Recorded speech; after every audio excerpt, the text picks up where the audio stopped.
നമസ്കാരം, കുക്കിംഗ് വേസിലേക്ക് എല്ലാവർക്കും സ്വാഗതം. ഇന്ന് ഞാനിവിടെ ഉണ്ടാക്കാൻ പോകുന്നത് ഒരു സിമ്പിൾ ഡെസേർട്ടാണ്, ഗുലാബ് ജാമുൻ. കുട്ടികൾക്ക് മാത്രമല്ല മുതിർന്നവർക്കും ഏറെ ഇഷ്ടമുള്ളൊരു ഐറ്റമാണ് ഇത്. ഇതിന് വേണ്ട ഇൻഗ്രീഡിയൻസ് എന്തൊക്കെയാണെന്ന് നോക്കാം. ബ്രെഡ് സ്ലൈസ് 10 എണ്ണം, ഷുഗർ 2 കപ്പ്, വെള്ളം 1 കപ്പ്, മിൽക്ക് 1/2 കപ്പ്, ഏലക്ക 3 എണ്ണം. ഇനി പ്രിപ്പറേഷൻ നോക്കാം. ബ്രെഡ് സ്ലൈസിൻ്റെ ബ്രൗൺ ഭാഗം കട്ട് ചെയ്ത് മാറ്റുക. അതിനെ 4 ചെറിയ പീസസ് ആക്കുക. പീസാക്കിയ ബ്രെഡ് സ്ലൈസ് ഒരു മിക്സിയുടെ ജാറിലിട്ട് 2-3 പ്രാവശ്യം ചെറുതായി ബീറ്റ് ചെയ്യുക.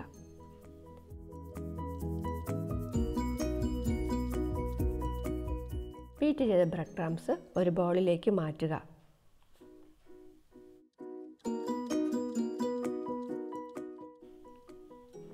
ആവശ്യമായ പാൽ ചേർത്ത് കുഴയ്ക്കുക.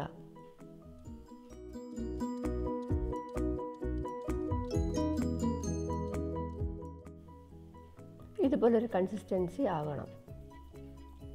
അതിൽ നിന്നും ചെറിയ ഉരുളകളാക്കി ഉരുട്ടി വയ്ക്കുക.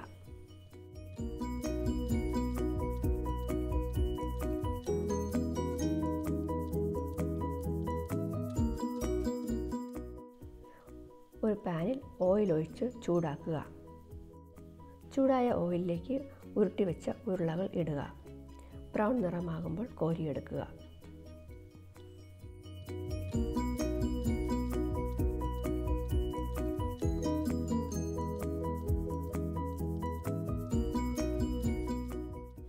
ഇനി ഷുഗർ സിറപ്പ് ഉണ്ടാക്കുന്നത് നോക്കാം.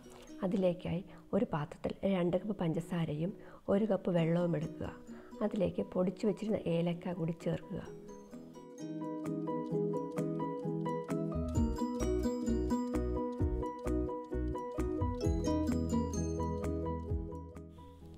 ഇത് അടുപ്പിൽ വെച്ച് ചൂടാക്കുക. പഞ്ചസാര നല്ലതായി ലയിപ്പിച്ച് ചേർക്കുക. ഇത് തിളപ്പിച്ച ശേഷം ഒരു ബൗളിലേക്ക് മാറ്റാം. തണുത്ത ഷുഗർ സിറപ്പിലേക്ക് കോരി വച്ചിരിക്കുന്ന ബോൾസ് ഇടുക. അരമണിക്കൂർ സോക്ക് ചെയ്ത് വയ്ക്കുക. അതിനുശേഷം ഉപയോഗിക്കാവുന്നതാണ്. നിങ്ങൾക്കും നിങ്ങളുടെ മക്കൾക്കും തീർച്ചയായും ഇഷ്ടപ്പെടും. നിങ്ങൾ ട്രൈ ചെയ്ത് നോക്കണം. Thank you.